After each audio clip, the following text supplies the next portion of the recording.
Hello दोस्तों, आपका मेरे चैनल पवन पॉइंट ऑनलाइन क्लासेस में स्वागत है। दोस्तों, आज हम लोग फिजिक्स का जो प्रकाश का परावर्तन चैप्टर है उसमें से मोस्ट वीवीआई क्वेश्चन दर्पण सूत्र सिद्ध करें, जो एग्ज़ाम 2023 के लिए मोस्ट वीवीआई। दोस्तों, आप लोग इस क्वेश्चन को अच्छे से सीखिएगा। दोस्तों, यह क्वेश्चन एग्जाम में दर्पण सूत्र सिद्ध करे अथवा अवतल दर्पण में दर्पण सूत्र सिद्ध करे अथवा 1/f बराबर 1/v प्लस 1/u को सिद्ध करे के रूप में पूछा जा सकता है। दोस्तों, तो चलिए आज हम लोग दर्पण सूत्र को कैसे सिद्ध किया जाता है उसको सीखने वाले हैं। दोस्तों, सबसे पहले इस सूत्र को सिद्ध करने के लिए आपको समझना होगा कि फिगर कैसे ड्रॉ किया जाता है। ठीक है दोस्तों, तो पहले हम सीखते हैं कि फिगर को ड्रॉ कैसे करते हैं। दोस्तों, तो चलिए, यह है मेरा अवतल दर्पण। अवतल दर्पण का परिभाषा हम लोग जानते होंगे। दोस्तों, सुन लीजिए, वह गोलीय दर्पण जिसका परावर्तक सतह धंसा हुआ होता है उसे हम अवतल दर्पण कहते हैं। यानी कि अवतल दर्पण का परावर्तक सतह धंसा होना चाहिए और इसका जो रंजित सतह होता है, रंजित सतह यानी कि कलर्ड किया हुआ सतह, वो उभरा होना चाहिए। ठीक है दोस्तों, तो ये मेरा हो गया अवतल दर्पण। ठीक है, अब हम क्या करेंगे, उस फिगर को ड्रॉ करने वाले हैं जिस पर हम दर्पण सूत्र को सिद्ध करेंगे। तो ये हो गया आपका अवतल दर्पण का ध्रुव, जिसको हम P से सूचित करते हैं। और ये अब यहाँ पे हो गया अवतल दर्पण का वक्रता केंद्र, यानी कि अवतल दर्पण का वक्रता केंद्र यानी गोले दर्पण जिस खोखले गोले का भाग होता है उसके केंद्र को गोले दर्पण का वक्रता केंद्र अर्थात अवतल दर्पण का वक्रता केंद्र या अवतल दर्पण का वक्रता केंद्र कहते हैं, दर्पण का वक्रता केंद्र कहते हैं। अब हम क्या करते हैं दोस्तों, सबसे पहले हम प्रधान अक्ष खींचते हैं। प्रधान अक्ष यानी कि दर्पण के वक्रता केंद्र और ध्रुव से होकर, ध्रुव यहाँ पे दोस्तों, ध्रुव से होकर गुजरने वाली रेखा को प्रधान अक्ष अथवा मुख्य अक्ष कहते हैं। दोस्तों, प्रधान अक्ष अथवा मुख्य अक्ष कहते हैं। और अब देखिए क्या करना है, ये हो गया मेरा फोकस। ये क्या हो गया, फोकस। ठीक है दोस्तों, अब हम वस्तु को क्या करेंगे, दर्पण सूत्र को सिद्ध करने के लिए वस्तु को रखेंगे वक्रता केंद्र और अनंत के बीच में। वक्रता केंद्र और अनंत के बीच में हम वस्तु को रखेंगे। तो ये हो गया मेरा वस्तु। ठीक है दोस्तों, वस्तु अर्थात ऑब्जेक्ट। ऑब्जेक्ट को हम दोस्तों ओ से डिनोट करते हैं, इसका पूरा नाम दे देते हैं OA। OA मेरा हो गया वस्तु जो वक्रता केंद्र और अनंत के बीच में स्थित है। चलिए दोस्तों, अब प्रकाश की किरण वस्तु से होकर के मुख्य अक्ष के समांतर आती है। आप जानते होंगे दोस्तों कि अवतल दर्पण के मुख्य अक्ष के समांतर आने वाली प्रकाश की किरणें दर्पण से परावर्तन के बाद फोकस से होकर गुजरती है।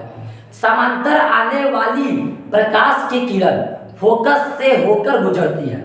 तो चलिए दोस्तों, ये प्रकाश की किरण मुख्य अक्ष के समांतर आ रही है और अब ये दर्पण से टकराएगी दोस्तों, और उसके बाद ये फोकस से होकर गुजरेगी। अवतल दर्पण के फोकस से होकर गुजरेगी, तो ये फोकस से होकर गुजर गई। ठीक है दोस्तों, फोकस से होकर गुजर गई। ये एरो बताता है कि प्रकाश की किरण आ रही है, अब परावर्तित होने के बाद फोकस से होकर गुजर रही है। अब हम प्रतिबिंब बनाने के लिए दूसरा किरण लेते हैं जो प्रकाश केंद्र से होकर जाती है। दोस्तों, तो ये दूसरा किरण वस्तु और प्रकाश केंद्र से होकर जाएगी।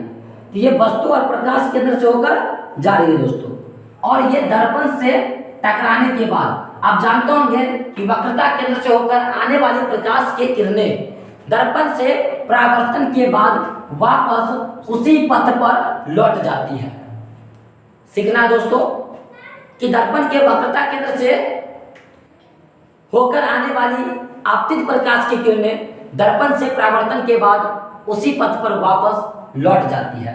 इस तरीका से ये दोनों किरण जहां पे कट करती है उसको हम कहते हैं प्रतिबिंब। क्या कहते हैं दोस्तों? प्रतिबिंब कहते हैं।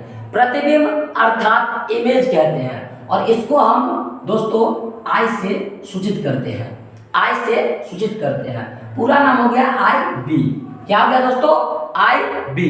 क्या हो गया दोस्तों? आई बी। ठीक है दोस्तों, और ये जो प्रकाश की किरण आई थी इसको हम यहाँ पे दर्पण के जिस बिंदु पे टच कर रही है दोस्तों उसको हम डी कर देते हैं। क्या कर देते हैं? क्या इसका यूज करने वाले दोस्तों डी। और डी से हम क्या करेंगे दोस्तों? स्टेप बाय स्टेप सीखना है दोस्तों। हमने कैसे इस फिगर को ड्रॉ किया है दोस्तों, आप इसको रिवर्स करके फिर से दोहरा करके देख सकते हैं कि मैंने इसको कैसे ड्रॉ किया है दोस्तों। ठीक है दोस्तों, ये जो अपना डी है, डी से आप क्या करेंगे? मुख्य अक्ष पर लंब डालेंगे दोस्तों। डी से हम डी एन लंब डाल देते हैं दोस्तों। डी एन लंब डाल देते हैं। ये मेरा फिगर बन के तैयार हो गया दोस्तों। अब इस फिगर में मैं सिखाऊंगा आप लोगों को कि दर्पण सूत्र कैसे सिद्ध किया जाता है दोस्तों। ठीक है दोस्तों, यानी कि जो इस फिगर में हो रही है उन बातों को हम थोड़ा लिख देते हैं दोस्तों। लिखेंगे कि अवतल दर्पण के मुख्य अक्ष के समांतर आने वाली प्रकाश की किरण दर्पण से परावर्तन के बाद फोकस से होकर गुजर जाती है। इस प्रकार वस्तु का जो प्रतिबिंब है आई बी बनता है। ठीक है ना? ठीक है दोस्तों, इतना ही लिखेंगे। माना कि अच्छा दर्पण जो है उसका कुछ नाम दे देते हैं दोस्तों। तो दर्पण का नाम हम जनरली एम और M dash, M for mirror होता है दोस्तों, एम और एम डैश दे दीजिए। एम और एम डैश मेरा अवतल दर्पण है। थोड़ा लैंग्वेज लिख देते हैं दोस्तों, फिर हम सिद्ध करेंगे। यानी लिख देते हैं माना कि एम एम डैश एक अवतल दर्पण है। एक अवतल दर्पण है दोस्तों। थोड़ा लैंग्वेज लिख दीजिएगा। ठीक है दोस्तों, और नहीं भी लिखिएगा फिर भी सिद्ध होगा दोस्तों, लेकिन थोड़ा लिख देना चाहिए दोस्तों। अवतल दर्पण है, ठीक है ना? जिसके मुख्य अक्ष पर रखी वस्तु से होकर मुख्य अक्ष के समांतर आ रही प्रकाश की किरण, जिसके मुख्य अक्ष के समांतर आ रही प्रकाश की किरण दर्पण से परावर्तन के बाद एक्स होकर गुजर जाती है दोस्तों। तो ये जो है इसको हम बहुत बार लैंग्वेज में लिख सकते हैं, लेकिन हम शॉर्ट फॉर्म में लिख रहे हैं। आप इतना ही लिखिएगा दोस्तों। यानी कि माना कि एम एम डैश एक अवतल दर्पण है। ध्यान सुनिएगा दोस्तों। माना कि एम एम डैश एक अवतल दर्पण है जिसके मुख्य अक्ष पर रखा वस्तु OA का वास्तविक प्रतिबिंब आईबी है। प्रतिबिंब वास्तविक है और उल्टा है। ठीक है, बस इतना ही लिख रहे हैं, छोटा लैंग्वेज लिख रहे हैं दोस्तों। यानी कि जिसके मुख्य अक्ष पर रखा वस्तु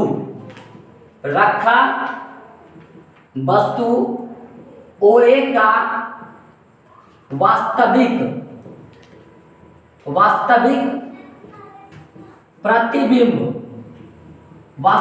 प्रतिबिंब IB है। वास्तविक प्रतिबिंब IB है। ठीक है दोस्तों, इतना लैंग्वेज काफी है दोस्तों। अब देखिए यहां पे आपको त्रिभुज दिख रहा होगा AOC, जिसमें कोण AOC 90 डिग्री है। दूसरा त्रिभुज आपको दिख रहा होगा BIC। ठीक है दोस्तों, एक त्रिभुज आपको दिखा, ये त्रिभुज दिख रहा है दोस्तों। ये नाम क्या हो गया दोस्तों इसका? AOC। ठीक है, और दूसरा त्रिभुज ये वाला। देखिए दोस्तों यहां पे समरूपता वाली बात होगी, समरूपता वाली। और समरूपता में त्रिभुज का नाम कैसे लिखा जाता है उसको सीखना बहुत जरूरी है। अगर हम इस त्रिभुज का नाम लिख रहे हैं दोस्तों AOC, अर्थात A से 90 डिग्री वाले कोण पे, फिर इस पे, तो इसमें दोस्तों हमको लिखना होगा BIC, यानी B से 90 डिग्री वाले कोण पे, फिर इस पे, ये 90 डिग्री का कोण है दोस्तों। तो ये बात यहाँ पे सीखना होगा, ध्यान से सीखिएगा दोस्तों। तो हम यहाँ पे लिख रहे हैं कि त्रिभुज AOC तथा त्रिभुज BIC में, अब ये दोनों त्रिभुज को हम क्या करेंगे दोस्तों, समरूप करेंगे, सिमिलर करेंगे। ठीक है दोस्तों, सिमिलर का नियम होता है कि यदि किसी त्रिभुज का दो कोण किसी दूसरे त्रिभुज के संगत दो कोण के बराबर हो तो वे त्रिभुज समरूप होते हैं। तो हम इसमें खोजना होगा, समझना होगा कि इसमें संगत दो कोण कौन कौन से बराबर है। तो देखिए दोस्तों, इसमें जो कोण है, कोण AOC वो बराबर है कोण BIC का। इस त्रिभुज का कोण AOC 90 डिग्री है, इस त्रिभुज का कोण BIC 90 डिग्री है। तो कोण AOC बराबर है कोण BIC के, बराबर हम यहाँ पे लिख देते हैं 90 डिग्री, क्योंकि 90 डिग्री ऐसे लिख सकते हैं क्योंकि समकोण है, चूंकि समकोण ऐसे लिख सकते हैं, बराबर 90 डिग्री शॉर्ट में लिख देंगे। अब हम क्या करते हैं, ये वाला कोण देखिए दोस्तों, एंगल ACO, ये वाला कोण, ये कोण के क्या है, बराबर है दोस्तों। कौन से नियम से बराबर है दोस्तों, तो आपको पता होना चाहिए कि जब दो रेखाखंड एक दूसरे को प्रतिच्छेद करता है तो शीर्षा अभिमुख कोण बराबर होते हैं। जब दो रेखाखंड एक दूसरे को इंटरसेक्ट करता है अर्थात प्रतिच्छेद करता है तो शीर्षा अभिमुख कोण बराबर होते हैं। तो इस तरीका से कोण ACO, कोण ACO बराबर है कोण देखिए ACO की यहाँ BCI के, किसकी बराबर है, BCI के, यानी यहाँ पर लिख देते हैं शीर्षा भिमुख कोण, शीर्षा भिमुख कोण किससे बराबर है, शीर्षा भिमुख कोण। एक 90 डिग्री के नियम से समकोण के नियम से बराबर हो गया, दूसरा शीर्षा अभिमुख कोण के नियम से बराबर हो गया। तो इस तरीका से इस त्रिभुज का दो कोण उस त्रिभुज के संगत दो कोण के बराबर हो गया दोस्तों। यानी कि यहाँ पे हम अब A समरूपता लगा सकते हैं, कौन कौन समरूपता लगा सकते हैं। तो हम यहाँ पे लिखेंगे कौन कौन समरूपता, अर्थात ए एंगल समरूपता से, समरूपता कसौटी से या समरूपता से। ठीक है दोस्तों, त्रिभुज जो हो गया AOC वो समरूप हो गया दोस्तों, समरूप, नॉट सर्वांगसम, ओनली समरूप, समरूप हो गया दोस्तों। यहाँ पे सर्वांगसम का बात नहीं करें, समरूप हो गया किसके, त्रिभुज BIC के, किसके समरूप हो गया, BIC के। जैसे समरूप हो गया दोस्तों तो हम लिख सकते हैं लंब बट्टा लंब, अर्थात AO बट्टा BI। क्या लिख सकते हैं, AO बट्टा BI, AO बट्टा BI बराबर आधार बट्टा आधार, अर्थात OC बट्टा CI, OC बट्टा CI। देखिए हम लिखिए लंब बट्टा लंब, देन आधार बट्टा आधार, यानी कि AO बट्टा BI, ठीक है, बराबर OC बट्टा CI। ठीक है दोस्तों, इसको अब हम मान लेते हैं समीकरण 1। ठीक है दोस्तों, यहाँ तक आपको समझ में आ जाना चाहिए दोस्तों। अब हम बात कर लेते हैं दूसरा त्रिभुज दोस्तों। दूसरा दो त्रिभुज है, देखिएगा दोस्तों, त्रिभुज है DNF। कौन सा त्रिभुज है दोस्तों, DNF, और इसका जो संगत जिसके साथ हम इसको समरूप करेंगे वो है मेरा BIF। क्या दोस्तों, BIF। एक हो गया DNF, दूसरा अगर BIF। ये दोनों त्रिभुज को हम जाएंगे, दोनों त्रिभुज में जाएंगे सिमिलर, ये दोनों त्रिभुज को हम समरूप करेंगे दोस्तों। तो हम यहाँ पे हम ऐसे भी लिख सकते हैं कि सिमिलर, उसी प्रकार से दोनों त्रिभुज समरूप है। इसमें भी देखिए दोस्तों, ये 90 डिग्री इस 90 डिग्री के बराबर होगा, और ये जो अपना है शीर्षाभिमुख कोण आपस में बराबर होगा और दोनों त्रिभुज समरूप हो जाएगा। तो इसको हम शॉर्ट में भी लिख सकते हैं, अगर थोड़ा डिटेल में करना चाहते हैं तो लॉन्ग में भी लिख सकते हैं दोस्तों। ठीक है, नहीं तो आप शॉर्ट में भी लिख दीजिएगा दोस्तों, हम यहाँ पे आपको पूरा डिटेल में बता देते हैं। ठीक है दोस्तों, तो यहाँ पे लिख रहा है त्रिभुज DNF। कौन सा त्रिभुज, त्रिभुज DNF तथा त्रिभुज बी आई एफ, त्रिभुज बी आई एफ में, दोनों त्रिभुज में जा रहा है। इसमें देखिए क्या है, 90 डिग्री 90 डिग्री के बराबर होगा दोस्तों, 90 डिग्री 90 डिग्री के बराबर होगा दोस्तों। ये 90 डिग्री है डी एन एफ, जो बराबर होगा बी आई एफ के। किसके बराबर होगा? D N F B I F के बराबर होगा दोस्तों। तो चलिए हम इस चीज को लिख देते हैं दोस्तों कि एंगल कोण डी एन एफ बराबर है कोण बी आई एफ के। क्यों बराबर दोस्तों? दोनों के दोनों समकोण है। तो यहाँ पे 90 डिग्री लिखे थे दोस्तों, ऐसे भी यहाँ पे लिख दीजिएगा या लिख दीजिएगा चूंकि समकोण है। क्या दोस्तों? चूंकि समकोण है। ठीक है दोस्तों, कारण को लिख देते हैं ब्रैकेट में, ठीक है, फर्स्ट में। अब हम बात कर लेते हैं दूसरा कोण बराबर है। तो देखिएगा दोस्तों, इसको लिखने के लिए देखिए डी से समकोण पे फिर एफ पे, बी से समकोण में फिर आई पे, बी से समकोण में फिर एफ पे गए थे। इस तरीके से नाम लिखना आना चाहिए दोस्तों। उसके बाद दूसरा हो गया मेरा बी एफ आई। क्या हो गया दोस्तों? बी एफ आई बराबर हो जाएगा किसके? डी एफ एन के। किसके? डी एफ एन के। ठीक है दोस्तों, अब इसको हम कहते हैं शीर्षाभिमुख कोण। क्या कहते हैं दोस्तों? शीर्षाभिमुख कोण। शीर्षाभिमुख कोण यानी कि शीर्षाभिमुख कोण यानी vertically opposite angle. Vertically opposite angle. तो दोस्तों हो सकता है आपको नीचे नहीं दिख रहा होगा, तो आप क्या करते हैं दोस्तों, इसको इरेज कर रहे हैं, बस आपको ध्यान रखना होगा। अच्छा दोस्तों, यहाँ पे आप लोग को दिख रहा होगा, अब यहाँ पे शिफ्ट कर रहा है। ठीक है दोस्तों, समीकरण 1 इसके आगे देखिए दोस्तों, इसके आगे क्या लिखेंगे दोस्तों? अब ए समरूपता लगाएंगे दोस्तों। क्या लिखेंगे? ए समरूपता से। क्या लिखेंगे दोस्तों? ए समरूपता से। आपको दिखना चाहिए दोस्तों ए समरूपता से, यानी कि ए समरूपता से दोनों त्रिभुज समरूप हो जाएगा दोस्तों। ये दोनों त्रिभुज क्या हो जाएगा? समरूप हो जाएगा। ए समरूपता से त्रिभुज डी एन एफ समरूप हो जाएगा दोस्तों त्रिभुज बी आई एफ के।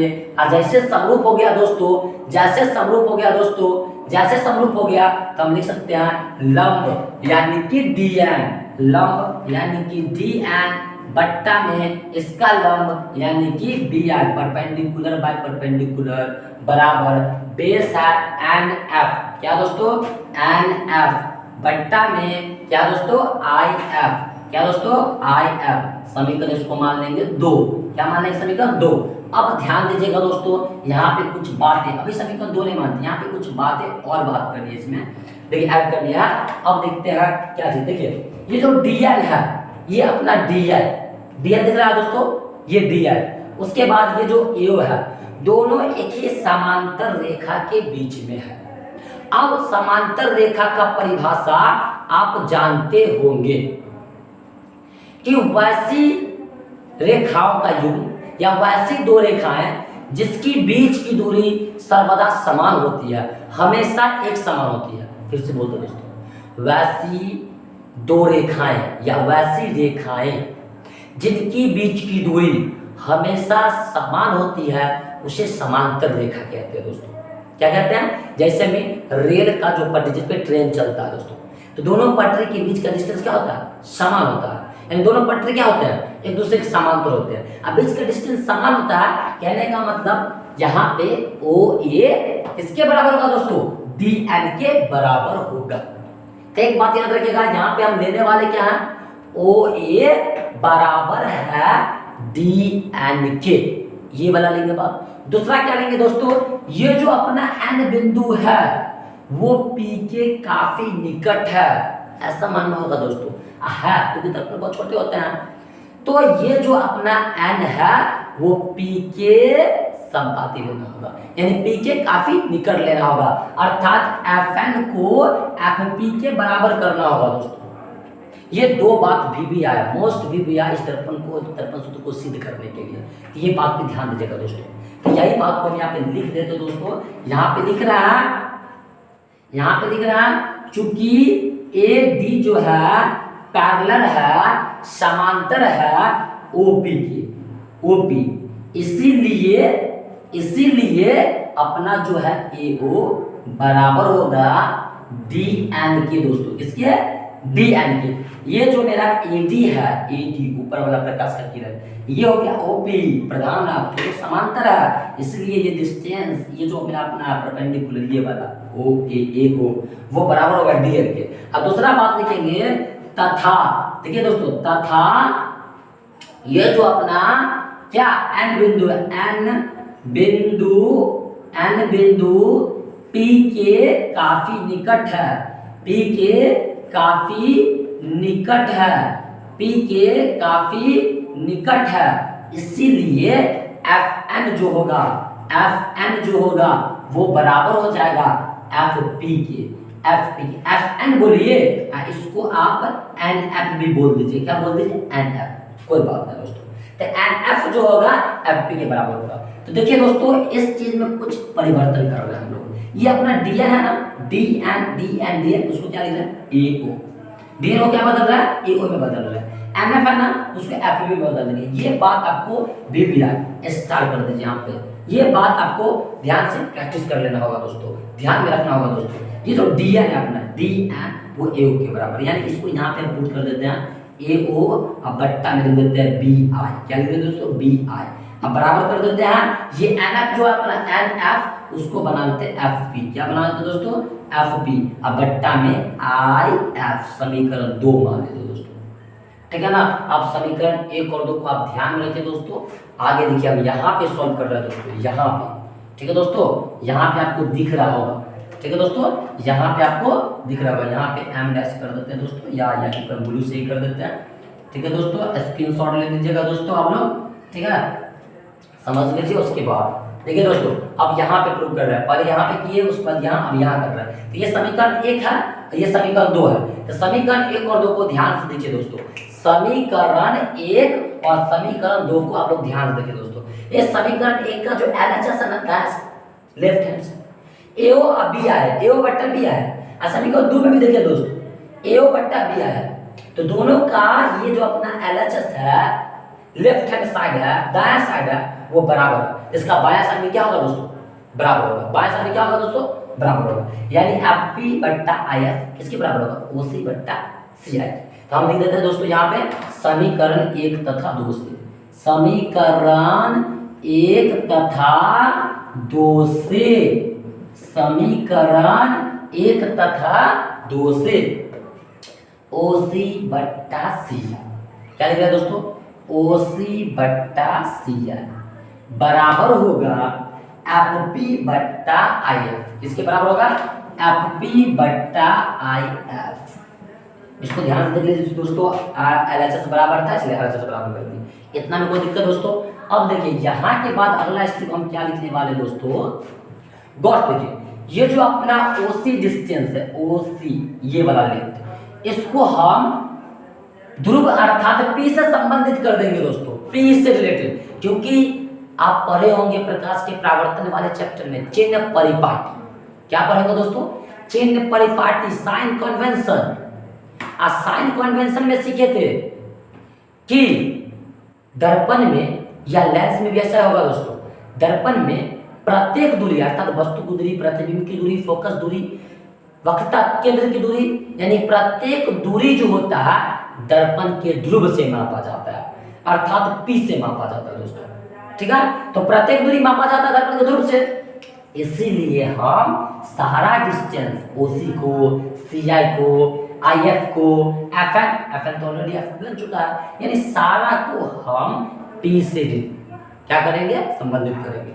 अब देखिए रिलेट करेंगे, अब देखिए कैसे करते हो वो सीखना है दोस्तों। ये जो अपना ओसी है, ओसी इसको कैसे आप पी से रिलेट करें, देखिए दोस्तों ये टोटल डिस्टेंस यहाँ से यहाँ तक ले करके उसमें से इतना डिस्टेंस को सब्सट्रैक्ट कर देना है, तो बचा हुआ डिस्टेंस अपना ओसी ही होगा। ध्यान से देखिए दोस्तों, अब इसको बहुत सारे एग्जांपल से समझ सकते हैं माइंड।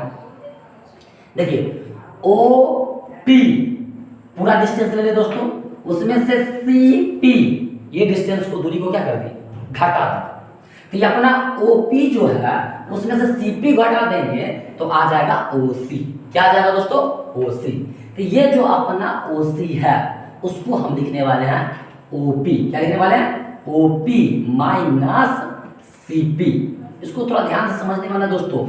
ये अपना OC है, इसको हम लिख रहे हैं टोटल डिस्टेंस अर्थात OP, उसमें से इतना को माइनस, तो बच कितना गया इतना।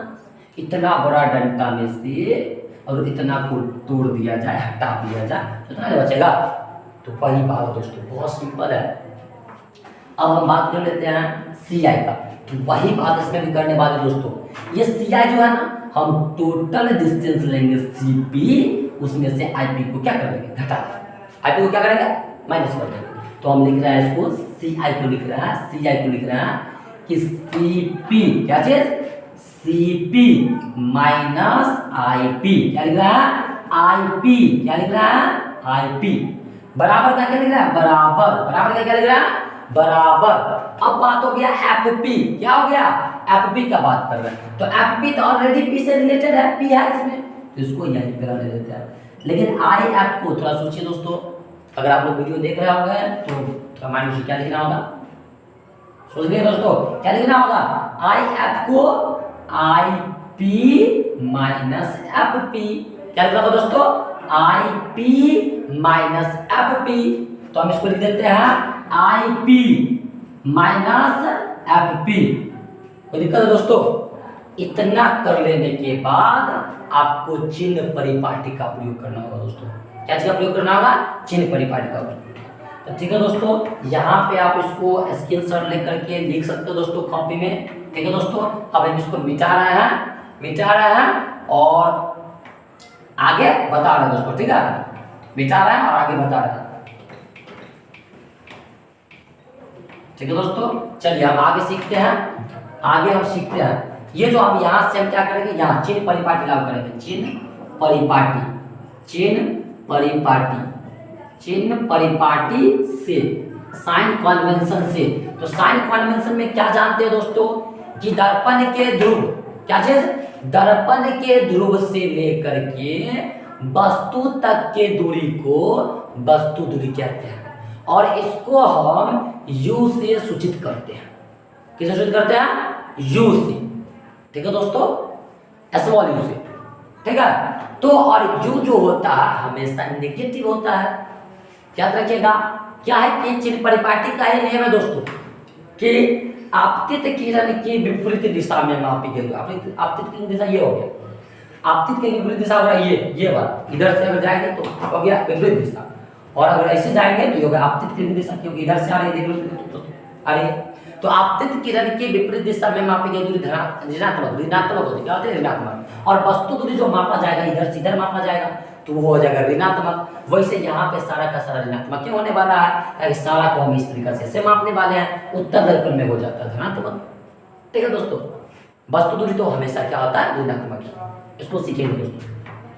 तो चिन्ह परिपाटी से ये जो मेरा OP हो गया, क्या हो गया OP है मेरा वस्तु दूरी। क्या दोस्तों, वस्तु दूरी। क्या दोस्तों, ये हो जाएगा मेरा माइनस U। ठीक है, उसके बाद CP का बात कर लेते हैं दोस्तों। CP जो हो गया अपना P से लेकर C तक, ये है वक्रता त्रिज्या। वक्रता त्रिज्या जो कि होता है R बराबर जानते होता है 2F। R बराबर क्या होता है, 2F होता है। यहाँ पे नेगेटिव लेना होगा दोस्तों, ताकि आपके विपरीत दिशा में। ठीक है दोस्तों, तो ये हो गया मेरा वक्रता त्रिज्या R, यानी हम लिख सकते हैं यहाँ पे वक्रता त्रिज्या। क्या लिखेंगे दोस्तों, वक्रता त्रिज्या। अब बराबर लिख देते हैं -2F, क्योंकि होता है R बराबर होता है 2F। यहाँ पे नेगेटिव लिए क्योंकि ये आपतित किरण के विपरीत दिशा में मापी गई, आपतित किरण के विपरीत दिशा में मापी गई है, इसलिए। ठीक है दोस्तों, अब हम बात कर लेते हैं CP तो हो गया, IP का बात कर लेते हैं। IP फॉर इमेज, P यानी कि पोल। तो ये जो अपना हो गया प्रतिबिंब दूरी, इमेज डिस्टेंस, प्रतिबिंब दूरी। प्रतिबिंब को दोस्तों हम जानते हैं V से सूचित करते हैं। आपको याद भी होगा परिभाषा कि दर्पण के ध्रुव से प्रतिबिंब तक की दूरी को प्रतिबिंब दूरी कहते हैं, और इसको V से सूचित करते हैं। आपतित किरण की दिशा में जब मापा जाएगा दर्पण के प्रतिबिंब के वस्तु के प्रतिबिंब की दूरी, वो होगा ऋणात्मक। तो ये यहाँ पे आपतित किरण की विपरीत दिशा में मापा गया है, इसलिए हो जाएगा -F। क्या हो जाएगा दोस्तों, माइनस एफ। अब हम बात कर लेते हैं एफ पी का, जो कि है फोकस दूरी। क्या है, फोकस दूरी, फोकस दूरी, प्रतिबिंब दूरी लिख देते हैं दोस्तों, प्रतिबिंब दूरी, प्रतिबिंब दूरी। अब फोकस दूरी क्या क्या आ जाएगा, माइनस एफ, माइनस एफ। ये सारा वैल्यू हम इसमें, इसको माने तो समीकरण 3, समीकरण 3 में रख देंगे दोस्तों। लिख देते हैं ये मान समीकरण 3 में, समीकरण 3 में रखने पर अब सारा वैल्यू को हम रख देते हैं समीकरण 3 में। इसको बना देते हैं माइनस यू, फिर ये वाला हो गया माइनस का, यहाँ पे सीपी को बना देते हैं माइनस 2f बट्टा सीपी को बना देते हैं माइनस 2f। ये हो गया माइनस आईपी को बना देते हैं माइनस भी बराबर एफपी को बना देते हैं माइनस एफ और आईपी को बना देते हैं, आईपी को माइनस भी। ये हो गया माइनस एफपी को बना देते हैं माइनस एफ। एक स्टेप अब यहाँ पे सॉल्व करते दोस्तों, नीचे आपको दिखेगा राइट, इसलिए आप इरेज करके आप यहाँ पे सॉल्व कर देते दोस्तों, ठीक है। देख लीजिए इसको, ठीक है दोस्तों। अब यहाँ पे हम इसको सॉल्व कर लेते हैं। देखिए दोस्तों, ये जो है मेरा माइनस यू, वो लिख रहे हैं यहाँ पे माइनस यू, ये माइनस हो जाता है प्लस, यानी कि 2f बट्टा में लिख देंगे ये माइनस 2f, ये माइनस हो जाएगा प्लस भी बराबर का बराबर ये माइनस एफ का माइनस एफ बट्टा में हो जाएगा माइनस भी है तो माइनस भी, ये माइनस माइनस क्या हो जाएगा प्लस भी।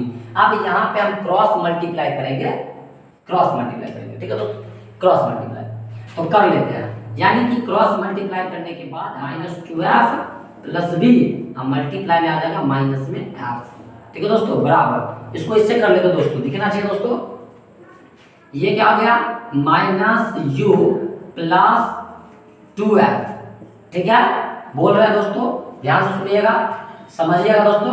और उसके क्या हो जाएगा माइनस बी प्लस एफ, ठीक है। अब यहाँ पे इसको मल्टीप्लाई कर लेते हैं, इसको अब इससे करेंगे तो माइनस माइनस प्लस में हो जाएगा 2f स्क्वायर, ये हो जाएगा माइनस में भी एफ बराबर, इसको इससे कर लेंगे, पहले इसको दोनों से करेंगे फिर इसको दोनों से करेंगे, ठीक है दोस्तों, ये है, ठीक है। तो माइनस यू अभी यानी प्लस में हो जाएगा यू भी, ये माइनस प्लस यानी कि माइनस में हो जाएगा यू एफ, ये प्लस ये माइनस में होगा 2f भी, ये प्लस में होगा 2f स्क्वायर, ठीक है दोस्तों, प्लस में हो जाएगा 2f स्क्वायर। अब क्या करते हैं दोस्तों, ये 2f स्क्वायर, ये प्लस में 2f स्क्वायर है दोस्तों, ये प्लस में 2f स्क्वायर बराबर के साथ ये प्लस में 2f स्क्वायर, दोनों क्या करते हैं दोस्तों कट कर देते हैं, ठीक है दोस्तों। ये स्क्वायर था 2f स्क्वायर, ठीक है, कट कर दिए। ये माइनस bf है ना दोस्तों, ये जो माइनस में 2bf है इसको इधर लाते हैं, तो इसको ये माइनस bf, ये माइनस 2f भी मतलब bf, इसको इधर ला के बना देते हैं 2f भी, या इसको आप bf भी लिख लीजिए दोस्तों, यानी कि bf बराबर हो जाएगा, ये दोनों बच गया उधर u भी माइनस uf, ठीक है। अब इसमें से घटेगा दोस्तों, माइनस प्लस माइनस यानी कि घटा देंगे, घटाना होता है, माइनस प्लस माइनस होता है, घटा देंगे। 2f भेजने से एक 2f भी को घटाएंगे तो बच जाएगा f b यानी कि bf बराबर u b माइनस uf। अब देखिए दोस्तों लास्ट दिख रहा होगा दोस्तों, ध्यान से देखिएगा। अब क्या करना है, लास्ट स्टेप लिखना है दोस्तों कि हम क्या करेंगे, बहुत साइड दोनों तरफ u v f से क्या करेंगे दोस्तों, u v f से भाग देने वाले हैं। लिख देते हैं u दोनों तरफ, क्या लिखते हैं दोस्तों, दोनों तरफ u v f से क्या करेंगे, भाग देने पर लिख लीजिएगा दोस्तों। आगे देखिए आपके वी एफ बट्टा में लिख देंगे u v f बराबर u v बट्टा में u v f minus u f बट्टा में u v f, ठीक है दोस्तों। यहाँ से कौन करेगा f और v कट जाएगा, 1/u निकल के आएगा, u निकल के आएगा, ठीक है दोस्तों। उसके बाद bf 1/f निकल के आएगा, उसके बाद माइनस f और u, f निकल गया माइनस में 1/b निकल के आएगा दोस्तों। अब देखिए ये माइनस वाला जो है ना, इसको हम इधर लाएंगे तो हो जाएगा प्लस में दोस्तों, ठीक है। माइनस वाला जो है उसको हम लिख, यहाँ पे दिख रहा है दोस्तों, देख लीजिएगा, यहाँ पे दिख रहा है, ठीक है, देख लीजिएगा थोड़ा ध्यान से, ये माइनस वन बाय भी है ना, इसको इधर लाएंगे तो हो जाएगा 1 by u plus 1 by b equal to 1 by F, 1 by F. इसी को आप इस तरीका से भी लिख लीजिए दोस्तों, यहाँ पे लिख देते हैं, यहाँ पे लिख लीजिए दोस्तों 1 बाय एफ बराबर 1 by u plus 1 by b।